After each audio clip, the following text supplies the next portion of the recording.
Hi hello viewers, నిన్నటి వీడియోలో మనం లలితమ్మ మొదటి శ్లోకం నేర్చుకున్నాం. శ్లోకంకున్న అర్థాలు అన్నీ తెలుసుకున్నాం. ఒక్కొక్క నామానికి అర్థాలు కూడా తెలుసుకున్నాం. ఈరోజు రెండో శ్లోకం. ఆ రెండో శ్లోకంలో ఉన్న నామాలకు అర్థాలను కూడా తెలుసుకుని దానికన్నా ముందు తల్లి గురించి అన్నమాట. ఇది తల్లి యొక్క పూర్ణానుగ్రహము మనకు పూర్ణ అనుగ్రహముగా మనకు అందించినటువంటి స్తోత్రం.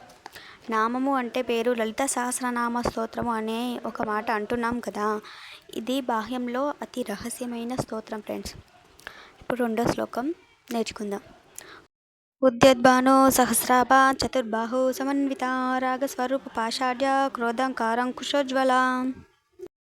ఇది లలిత సహస్రనామంలో రెండో శ్లోకం. ఇప్పుడు ఒక్కొక్క నామానికి అర్థాలు తెలుసుకుందాం. ఉద్యద్భాను సహస్రాభ, ఉదయించుచున్న 1000 సూర్యుల యొక్క కాంతులతో సమానమైన కాంతి కలది. చతుర్బాహు సమన్విత, 4 చేతులతో కూడినది.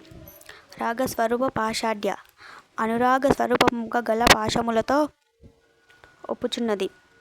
క్రోధాంకార కుశోజ్వల, క్రోధమును స్వరూపముగా కలిగిన అంకుశముతో ప్రకాశించున్నది. చూసారుగా ఫ్రెండ్స్, ఇలా ప్రతి ఒక్క నామం, ప్రతి ఒక్క శ్లోకంలో ఏ నామం ఉంది, ఆ నామానికి అర్థం ఏంటి ఇలా తెలుసుకొని అమ్మ లలిత సహస్రనామం మనం కంటిన్యూగా నేర్చుకుంటుంటే ఎప్పటికీ మర్చిపోలేం ఫ్రెండ్స్. ఇలా ఖచ్చితంగా ఆ నామాలకు అర్థాలు తెలుసుకొని చదువుకుంటే చాలా మంచిది. Thank you for watching.